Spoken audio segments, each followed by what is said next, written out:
Untuk sesi pertama, saya akan gabungkan saja karena nanti penjelasannya bergabung antara program studi teknik industri dan program studi manajemen rekayasa. Nanti akan terlebih dahulu dibuka oleh masing-masing ketua prodi dan akan ada penjelasan semua lab oleh asisten. Oke, untuk yang pertama kepada Dr. Hasrini Sari dan Dr. Madi Andriani, kami persilakan. Baik, terima kasih Pak Rama, terima kasih kepada para panitia. Saya duluan ya Bu Ria, mohon maaf. Saya lebih senior. Ngaku aja usia saya jauh dari Bu Ria ya, jadi biasanya gitu kan, biasanya saya duluan. Terima kasih Pak Brian, Pak Dekan, terima kasih pada WDA, juga kepada para mahasiswa yang sudah hadir pada kesempatan kali ini. Perkenalkan, saya Hasrini Sari, barangkali Anda masih ingat ya pasti karena yang lalu kan pengenalan prodi yang bulan lalu sudah ketemu dengan saya. Saya izin share screen ya Pak Parama. Sedikit aja untuk pengantar untuk nanti yang akan banyak menyampaikan tentang lab tentu para asisten ya supaya lebih kena lah penyampaiannya ke apa yang bakal Anda rasakan sebagai mahasiswa nantinya di lab. Nah, jadi saya karena tadi Pak Parama bilang, jadi teknik industri dengan manajemen rekayasa itu kan seperti adik saudara kandung gitu ya. Jadi di mana dosennya sama, lokasi gedungnya sama, dan banyak fasilitas lain juga yang kami sharing bersama gitu. Cuman ada nanti kita lihat ada perbedaan sedikit. Nanti mungkin Bu Ria akan lebih banyak cerita tentang yang berkaitan dengan manajemen rekayasa.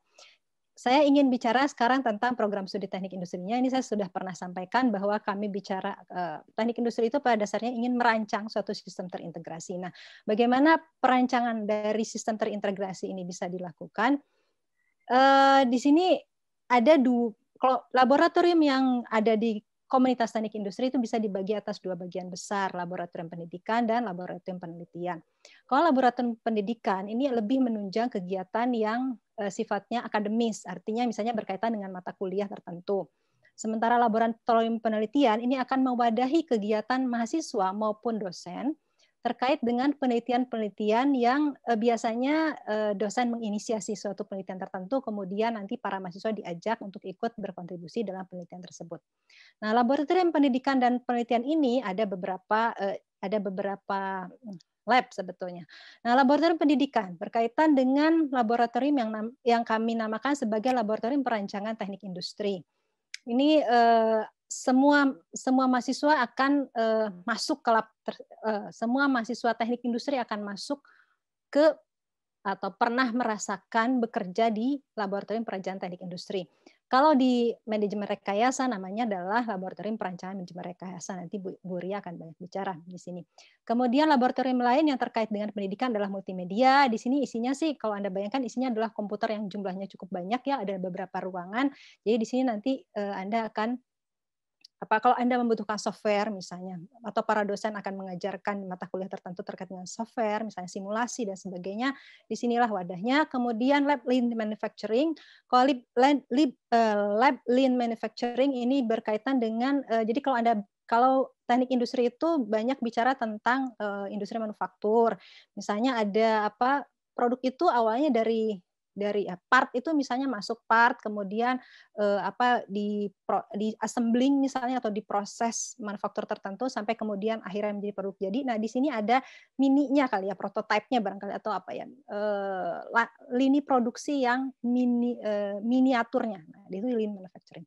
Kemudian ada yang lab logistik. Nah, lab logistik ini lebih berkaitan dengan kalau Anda amati sekarang kan di sekarang itu online belanja online menjadi satu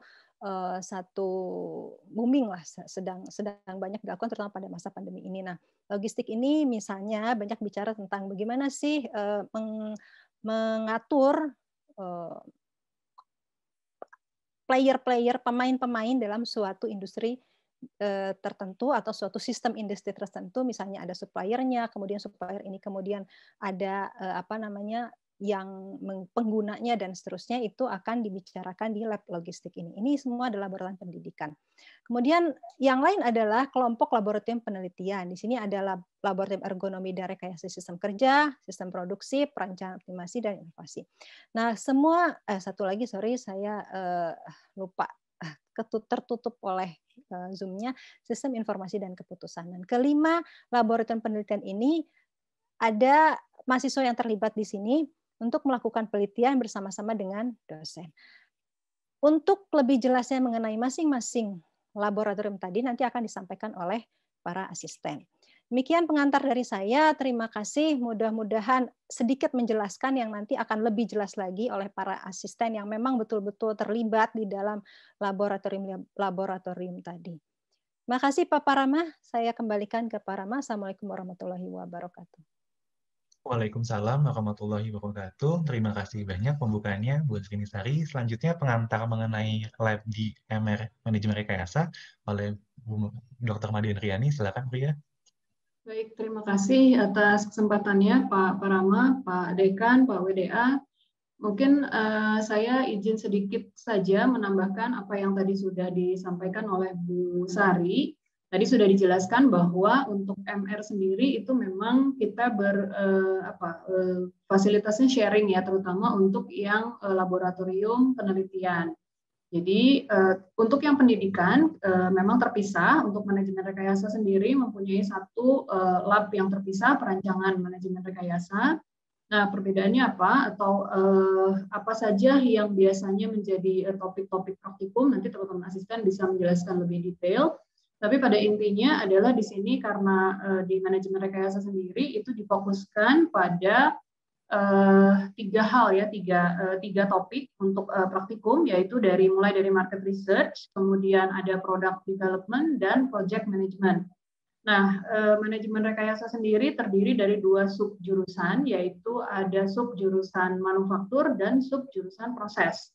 Di mana nanti di praktikum manajemen rekayasa 3 dan 4 itu sudah mulai dipisahkan antara atau beda topik gitu ya, antara beda objek antara yang mengambil subjurusan manufaktur dan juga subjurusan proses. Nah, kalau mungkin tadi dari siapa tadi Angelina ya mengatakan bahwa akan banyak alat-alat nih kayaknya gitu ya kalau masuk di prodi. Nah, kalau nanti teman-teman masuk di manajemen rekayasa, kita memang tidak terlalu banyak peralatan yang digunakan karena mayoritas itu kita menggunakan software. Jadi alatnya berupa software gitu ya, komputer dan software gitu. Jadi mungkin peralatan yang yang dibayangkan aneh-aneh gitu ya peralatannya. Nah, di MR sendiri sebetulnya masih sedikit ya peralatan yang seperti ini. Kebanyakan mayoritas yang digunakan adalah lebih ke komputer dan software. Mungkin itu saja sedikit tambahan dari saya tentang manajemen rekayasa. Saya kembalikan lagi ke Pak Parama. Terima kasih. Baik, terima kasih banyak Bu Ria atas pengantarnya. Seperti yang tadi telah dijelaskan oleh Bu Sari dan Bu Ria, akan lebih banyak dijelaskan oleh asisten. Jadi saya persilakan, Johannes silakan udah mulai share screen. Untuk presentasinya nanti akan dijelaskan masing-masing asisten lab yang lebih mengetahui kegiatan dan aktivitas di labnya. Untuk lab pertama ada lab LPMRI akan dijelaskan oleh Faizun dan Kireina. Silakan. Nanti langsung aja ke RSK, LSP, nggak usah ke saya lagi. Oke, baik. Terima kasih Pak Parama. Seperti yang sudah disampaikan sebelumnya, kali ini saya bersama yang lain akan menjelaskan mengenai 6 laboratorium yang ada di Prodi TI dan MRITB. Next. Sebelumnya, perkenalkan nama saya Kireina dari Manajemen Rekayasa 2018 akan memberi gambaran tentang lab yang pertama, yaitu LPMRI. Apa sih LPMRI itu?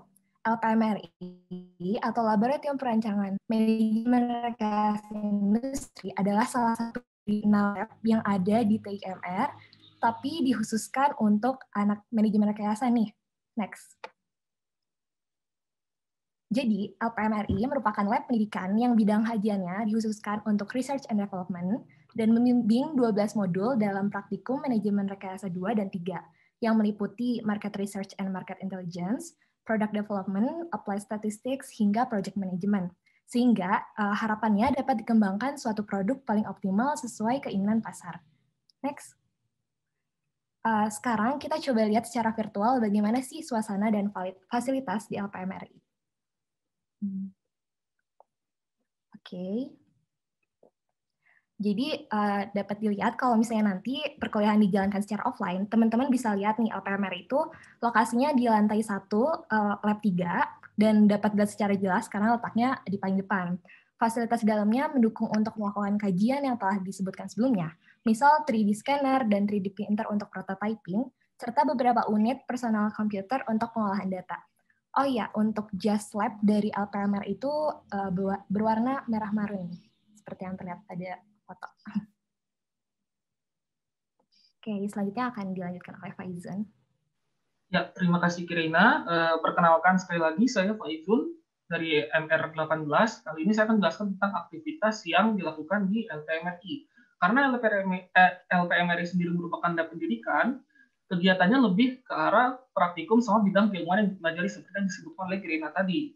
Bisa teman-teman lihat dan Bapak Ibu lihat ada pengembangan modul praktikum, ada penyelenggaraan praktikum, lalu ada kegiatan akademis bersama dosen, biasanya yang dibahas itu terkait modul praktikum. Next. Lalu ada refreshment atau refreshing ke tempat-tempat yang bagus. Lalu ada online evaluation, biasanya ini evaluasi untuk modul dan juga praktikum yang telah dilaksanakan.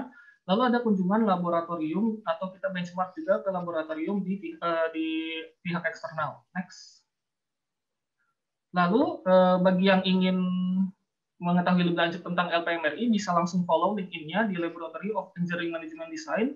Lalu follow juga Instagramnya @LPMRI-ITB, atau kalau misalkan secara personal bisa langsung kontak saya di line @faizun_el_muhammadi atau nomor WhatsApp seperti yang tertera di presentasi yang telah di-share screen. Mungkin teman-teman bisa screen capture atau bisa di screenshot layarnya. Terima kasih teman-teman. Dan akan dilanjutkan ke LRSKE. Baik, terima kasih Faizun atas ini. Selamat siang teman-teman semua dari FTI. Sebelumnya izinkan saya perkenalkan diri, saya Rio dari Laboratorium Rekayasa Sistem Kerja dan Ergonomi. Mungkin boleh langsung di next aja slide-nya. Jadi apa sih itu LRSKI ini? Beberapa field of interest-nya. Jadi yang menjadi poin utama adalah keilmuan ini mengedepankan human-centered design. Jadi ada work system engineering, mungkin sesimpel kalau teman-teman nge-setup meja belajar teman-teman, di mana sih taruh pen supaya enak gitu. Mungkin ada physical ergonomics nih, ada produk-produk ergonomi, contohnya kayak kursi ergonomi mungkin yang biasa dipakai buat teman-teman yang suka main game. Ada juga cognitive ergonomics, safety and human error, dan organizational and social cultural ergonomics. Dan untuk yang di sebelah kanan ini merupakan matkul-matkul yang berada di dalam field of interest dari LRSKI ini sendiri. Mungkin boleh di next lagi, ini merupakan kegiatan-kegiatan yang biasa dilakukan di LRSKI. Mungkin di sini akan lebih saya highlight ke penelitian dan skripsi yang boleh memanfaatkan fasilitas-fasilitas yang disediakan oleh laboratorium ini. Mungkin boleh next lagi. Nah, di sini tuh ada beberapa fasilitas yang ditawarkan oleh LRSKI, ada design lab, ada simulator untuk mobil dan juga train, lalu ada advanced system room, ini ada eye tracker, ini kaitannya dengan atensi dari mata, lalu ada industrial ergonomic lab. Nah, untuk industrial ergonomic lab ini, kabarnya hanya ada 2 di Indonesia, yaitu di ITB dan Universitas Indonesia. Mungkin boleh di next aja slide-nya lagi. Berikut juga masih ada beberapa fasilitas yang dapat digunakan dari laboratorium LRSKE. Nah, kalau teman-teman perhatiin kan juga dari tadi ini banyak ya yang mengukur tentang aspek-aspek dari manusia gitu. Mungkin untuk teman-teman yang penasaran lagi, selanjutnya bisa kontak aja, boleh next, ada websitenya dan juga ada line, boleh di screen capture, selanjutnya akan dilanjutkan oleh teman saya dari LSP. Baik, terima kasih Januario. Selanjutnya di lab yang ada di teknik industri adalah lab sistem produksi atau biasa disebut LSP. Next. Nah, mungkin teman-teman sering dengar ya, kalau teknik industri itu kita merancang sistem. Nah, lebih detailnya lagi, sistemnya itu terdiri dari sistem produksi, sistem manufaktur, dan sistem perusahaan. Dan LSP ini lebih berfokus ke sistem manufaktur gitu. Jadi kita nggak ngebahas ke sistem perusahaan. Next. Nah, di sini kita bisa lihat dari siklus manufaktur yang disederhanakan. Yang pertama, di LSP ini kita mendesain produk yang teman-teman mungkin udah belajar ya di menggambar teknik. Jadi kita desain produk yang emang dibutuhkan oleh pasar gitu. Lalu setelah produk udah kita desain ini, kita desain juga prosesnya, bagaimana cara membuat ini bisa menjadi gitu, dari raw material bisa berubah menjadi produk jadi. Di sini ini ada mata kuliah proses manufaktur, otomasi industri, dan elektronika industri. Di sini kita belajar jadi untuk membuat produk jadi ini, apakah butuh mesin apa aja, lalu berapa lama membuatnya, apakah mesinnya itu otomatis atau mesin manual, dan lain-lain, dengan banyak perhitungan. Lalu setelah kita udah punya desain prosesnya, bagaimana tahapan-tahapan mengerjakannya, ada lanjut ke perencanaan produksi dan pengendalian produksi, diajarkan di mata kuliah LSP, yaitu perencanaan dan pengendalian produksi, atau biasa disingkat PPC. Di sini kita menganalisis berapa banyak sih produk yang harus kita buat gitu, dengan kita lakukan forecasting atau pengenalan demand gitu. Jadi kita setiap hari itu harus buat berapa banyak sih, jangan sampai kebanyakan atau terlalu kedikitan gitu. Dan juga dari materialnya kita harus beli, kita buat sendiri atau kita pakai orang ketiga gitu. Lalu untuk jam kerjanya itu sehari harus berapa lama, dan lain-lain gitu, yang nggak bisa saya sebutkan lebih detail. Setelah perencanaan produksi ini, lanjut ke aktivitas produksinya. Di sini kita mulai membuat gitu. Nah, di sini kita belajar di mata kuliah sistem produksi yang diampu oleh LSP juga. Di sini kita belajar kalau di TITB ini menuju kepada Toyota Production System.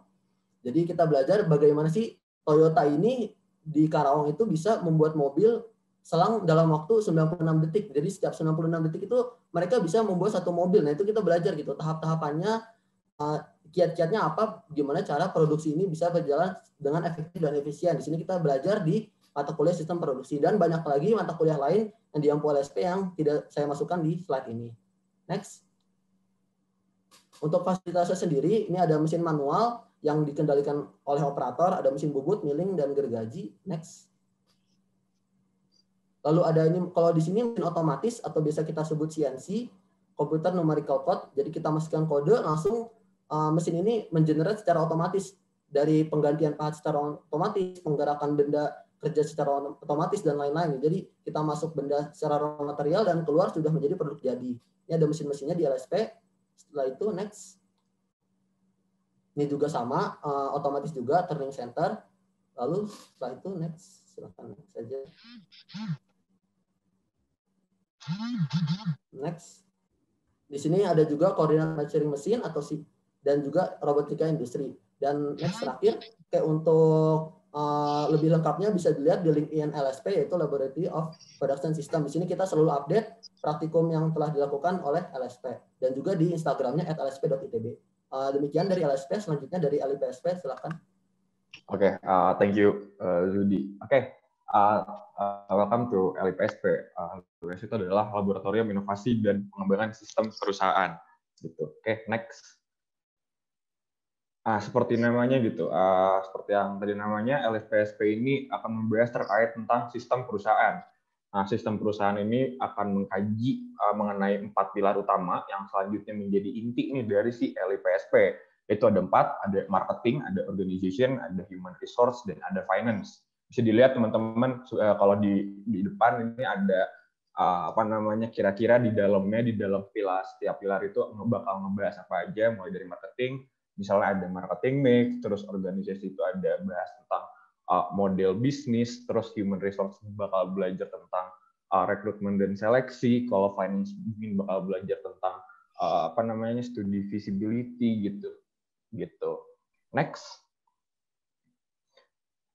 Nah, dari semua pilar-pilar yang tadi ada di LIPSP itu bakal tercerminkan dengan mata kuliah yang ada di TI dan MR. Gitu, bisa dilihat di depan, di sini ada di screen kalian, di sini ada mata kuliah mungkin relatif sedikit ya dibandingin dibandingin laboratorium lain, tapi tenang aja teman-teman, ini cuma mata kuliah yang wajib, dan sebenarnya banyak mata kuliah pilihan untuk kalian yang misalnya minat ke salah satu pilar dari LIPSP, seperti itu. Next. Nah, lalu aktivitas asistennya ngapain aja? Jadi aku biasanya nyebutnya ada segitiga asisten. Di sini kami bakal bantu dosen untuk melakukan proyek, riset, dan akademik. Kalau akademik sendiri bakal ada tentang PPST, terus ada tentang tutor akademik kayak tutor kelas gitulah. Nah, kalau misalnya proyek, misalnya kita bakal bantu tentang proyek dosen, misalnya sistem MSDM untuk UMKM seperti itu. Nah, kalau buat risetnya, next. Nah, ini ada salah satu riset yang dilakukan oleh dosen LIPSP, itu Pak Parama. Di sini ada consumer behavior measuring device. Jadi kami dulu itu memakai Muse gitu, ada satu alat gitu untuk melihat nih gimana sih perilaku dari konsumen. Jadi ternyata pada iklan anak bayi di sebelah kiri itu heat map ya, lebih condong untuk melihat mukanya seperti itu. Nah, bisa dilihat di sebelah pojok kanan bawah itu ada eksperimen yang dilakukan di laboratorium. Lanjut. Lalu ada apa aja? Ini di sebelah kanan ini ada gambar quiz online kami, gitu kemarin baru dilakukan. Lalu next. Ini ada annual seminar kami, IM Talks, namanya dulu Lips Talk. Gitu. Next lagi ini ada sharing dosen, nama Pak Budi sama Pak Joko. Lanjut. Lalu ini ada recruitment dan selection yang kemarin juga baru dilakukan, seperti itu. Lanjut. Fasilitasnya di sebelah kiri ini sebenarnya ada ruang diskusi, terus di sebelah kanan itu next. Nah, ini ada ruang asisten juga. Ini bakal ambience-nya gitu buat di sana gitu di ruang asisten seperti itu. Lanjut. Ini juga kami nggak mau kalah sama PMRI. Ini ada 3D printing juga gitu, 3D printer, dan sebelah kanannya ada produk-produknya kayak gitu. Next. Kalau misalnya kalian minat untuk menghubungi kami lebih lanjut, boleh hubungi lewat LinkedIn atau Instagram @LIPSP-ITB. Selanjutnya ada Elposi. Gitu. Ya, terima kasih Putra sebelumnya. Selanjutnya perkenalkan, nama saya Gani dari Laboratorium Perencanaan dan Optimasi Sistem Industri, lebih sering disebut dengan Elposi. Next. Di sini ada beberapa bidang studi kami. Jadi kalau misalnya teman-teman merhatiin dari yang tadi, dari LRSKE, naik ke LSP, naik ke LIPSP, itu lingkup dari kajiannya makin lama makin besar. Dari LRSKE yang dari satu sistem kerja saja, lalu LSP sudah mencapai sistem produksi, LIPSP hingga sistem perusahaan, dan di sini Elposi sudah mencapai di sistem industri. Dan di sini sendiri bisa dilihat oleh teman-teman ada bidang studinya, ada perencanaan strategi industri, pemodelan sistem skala besar, sistem rantai nilai, perencanaan sistem sosio dan teknologi ekonomi. Mungkin teman-teman masih asing dengan istilah-istilah tersebut, tapi mungkin yang bisa teman-teman lihat dari mata kuliahnya, pendekatan yang biasa kami gunakan mulai dari statistik, di situ ada di teknik industri dan manajemen rekayasa, ada metode kuantitatif, dan juga penelitian operasional yang lebih berat untuk menggunakan model matematis untuk menyelesaikan masalah, dan juga ada mata kuliah lainnya yang menunjang seperti simulasi komputer, sistem rantai pasok, dan juga sistem rantai nilai. Next, ada asisten activities atau kegiatan-kegiatan yang dilakukan oleh asisten. Utamanya kami melakukan kegiatan-kegiatan untuk menunjang akademik seperti asisten PPST atau praktikum perancangan sistem terintegrasi yang dilaksanakan oleh seluruh lab di TI. Nah, di situ kami menjadi asisten untuk praktikum. Selanjutnya ada asisten mengajar atau tutorial untuk mata kuliah yang terkait dengan Elposi, dan juga ada juga asisten penelitian. Asisten penelitian ini mungkin seperti yang sudah sebelumnya dijelaskan adalah apabila ada dosen yang sedang melakukan penelitian, biasanya kami bisa membantu menjadi asisten penelitian dari dosen tersebut. Selain itu juga ada kegiatan-kegiatan lainnya seperti sharing alumni, workshop, studi banding, dan juga kegiatan internal seperti syukuran wisuda dan juga rekrutmen asisten baru. Selanjutnya ini ada foto-foto kegiatan asisten, ada ini kegiatannya masih online, ada sharing alumni, ada penelitian, dan juga yang biasa mungkin teman-teman nanti akan lihat ada modul PPST.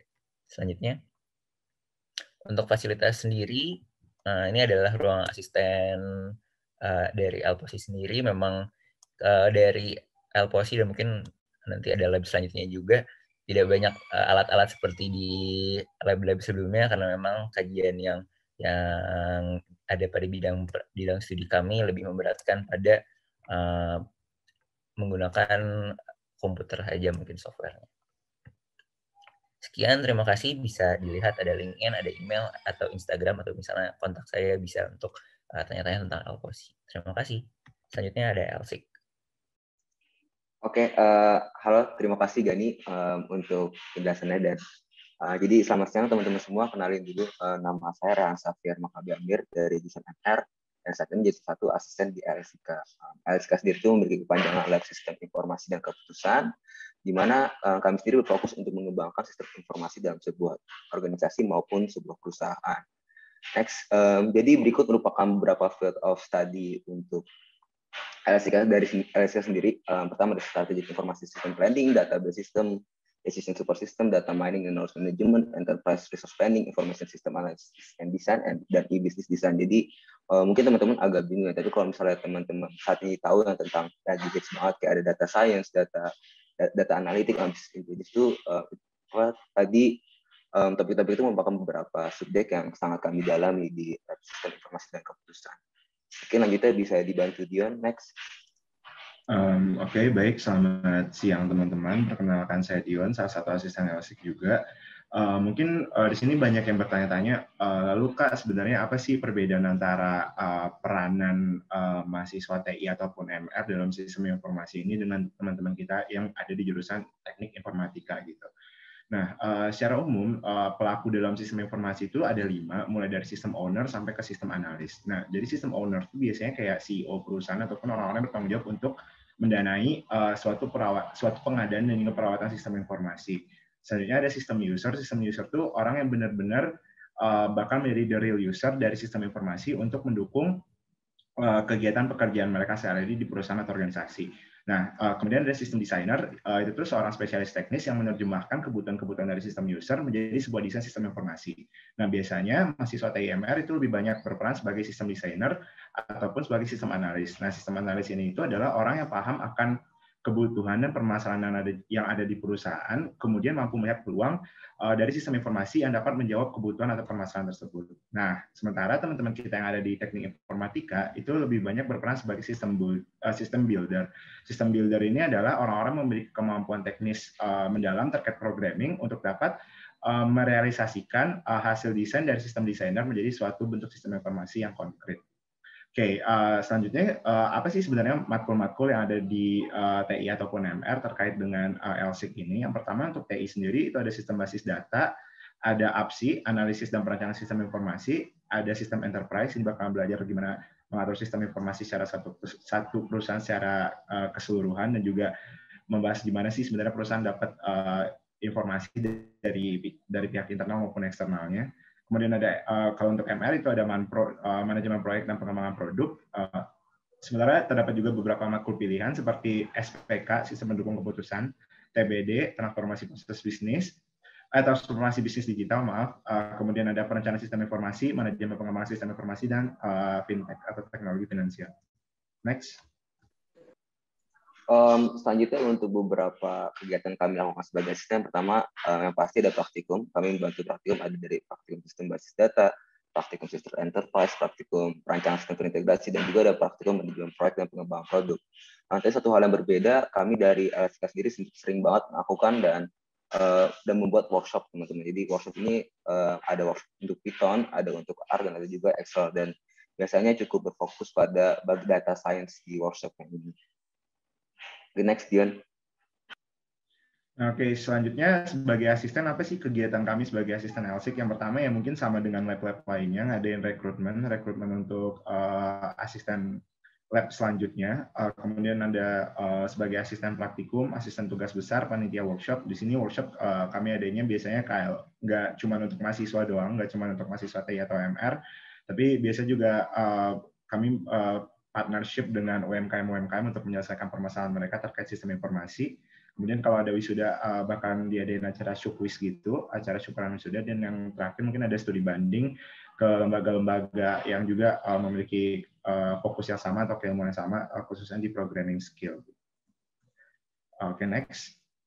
Nah, mungkin untuk teman-teman yang pengen tahu lebih lanjut terkait LSIK, teman-teman bisa reach kami di LinkedIn at Laboratory of Information System and Decision atau LSIK, ataupun di Instagram asisten LSIK, atau bisa menghubungi kontak line di Felicia Collins SW. Oke, sekian. Terima kasih teman-teman. Baik, terima kasih banyak penjelasan kompaknya mengenai lab-lab yang ada di TI dan MR. Para asisten, silakan jika ada pertanyaan dari kawan-kawan TPB, gunakan fitur raise hand terlebih dahulu agar tidak bentrok.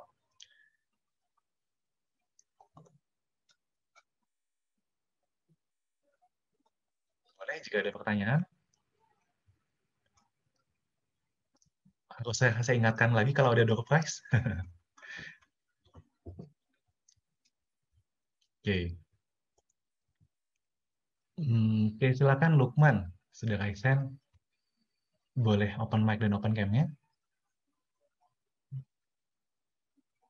Maaf Kak, saya nggak bisa. Maaf Pak, saya nggak bisa open cam. Saya lagi di rumah sakit.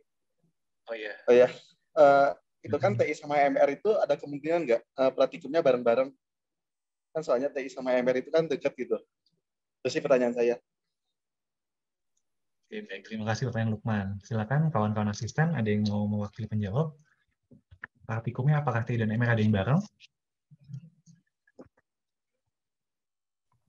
Ya, mungkin mau jawab mewakilin teman-teman asisten yang lain. Jadi buat teman-teman FTI 2020 mungkin ada informasi, mungkin baru tahu juga informasinya.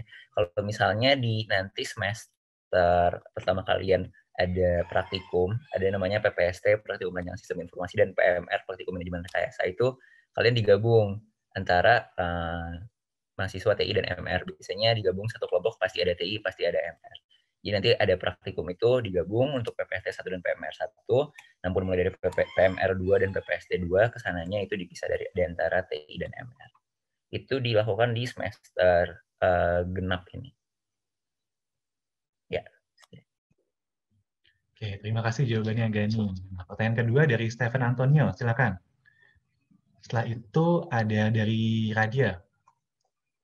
Selamat siang, Pak. Ingin bertanya sih. Kan kalau misalnya nanti kita masuk semester selanjutnya ini, mudah-mudahan sih offline ya, sebenarnya kemungkinan ada online nih. Jadi kayak adaptasi untuk lab-nya itu online, apakah tetap sama kayak semester sebelumnya, atau nanti akan ada perubahan gitu.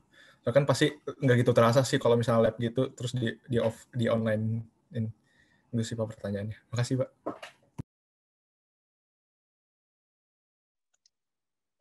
Praktikum online offline, mungkin saya bisa mengundang Ketua Prodi, Bu Asrini Sari atau Bu Madian Riani.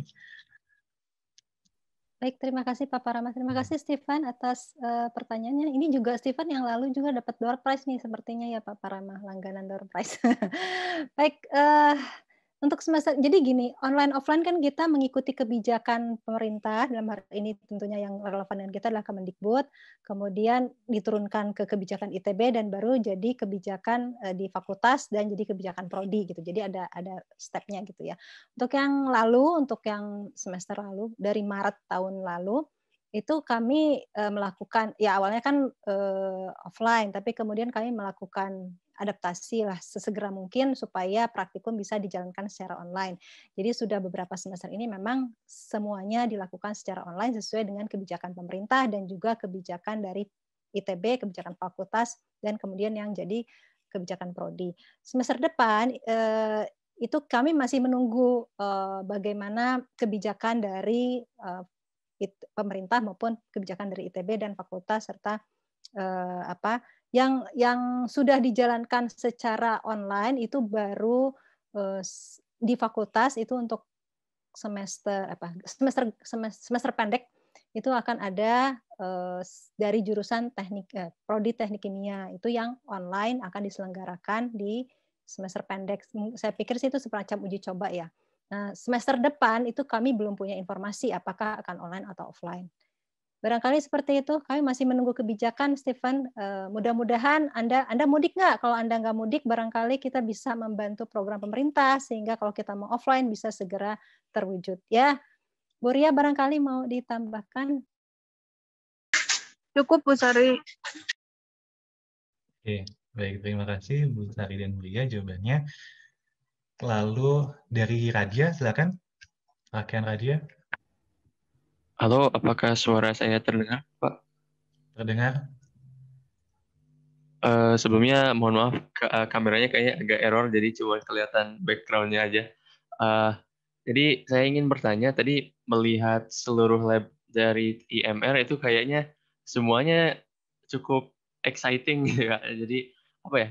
Mau bertanya mungkin khususnya ke kakak-kakak di pada titik manakah gitu kakak-kakak bisa apa ya memutuskan untuk memilih di antara sekian apa ya lab yang begitu exciting, ada yang mana yang paling menarik minat gitu. Karena kebetulan saya udah peminatan alhamdulillah di MR, jadi insya Allah bakal berkiprah juga di kedepannya di lab-lab gitu. Oke, terima kasih pertanyaan Kak Dia. Karena dari MR, langsung perwakilan asisten. Boleh Johannes, Kireina, atau Faizun?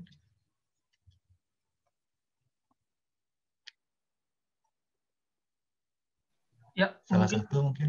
izin Ya, silakan. menjawab. Tadi boleh diulang pertanyaannya, mungkin aku coba ulang. Berarti pertanyaan itu di titik apa mungkin aku dan teman-temanku memutuskan bahwa aku memilih LPMRI sebagai lab tujuan gitu ya, benar ya Katian?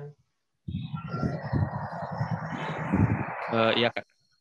Oh iya. Nah jadi sebenarnya kami mungkin aku juga mewakili teman-temanku yang angkatan 18, kami itu nanti tuh bakal ada acara lab day nanti mungkin dari MTI, dari himpunan MTI, dan itu tuh acara itu dilaksanakan sepanjang semester 5.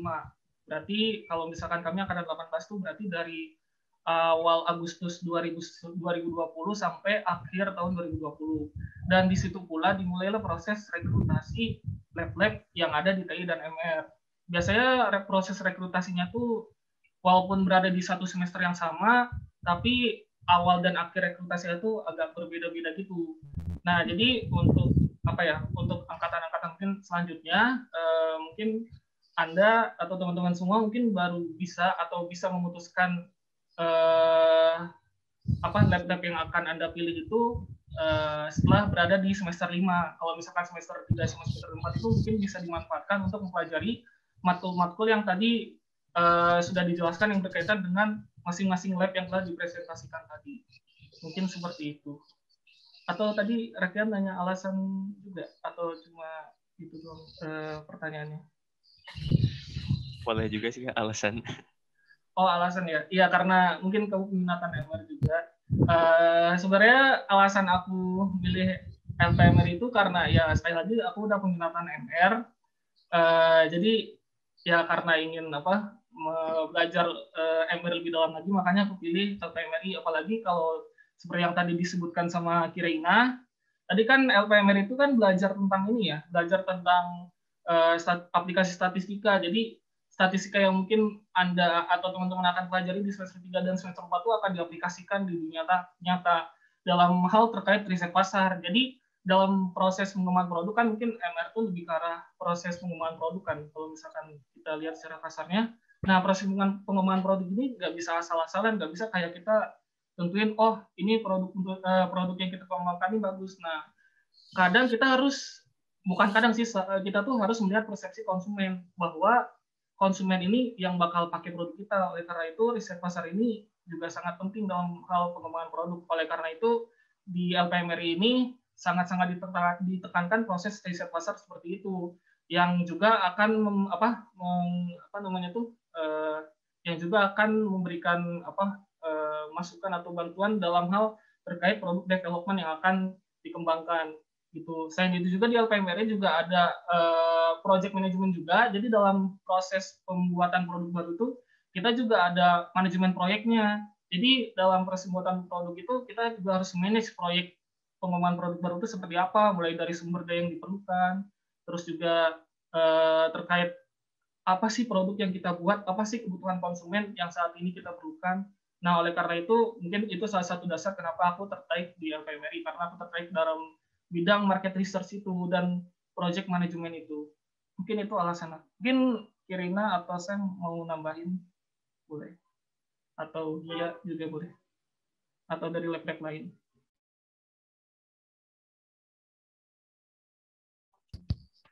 Cukup, Zun. Oke, kalau cukup, sebenarnya kita harusnya udah masuk waktu break, tapi tanggung ada satu pertanyaan lagi dari Aufa deh. Silakan pertanyaan singkatnya, Aufa. Oke, terima kasih Pak. Mohon maaf karena memakai waktu breaknya, dan mohon maaf karena tidak bisa menyalakan kameranya karena koneksinya buruk. Sebenarnya saya punya 2 pertanyaan sih, tapi dua-duanya singkat.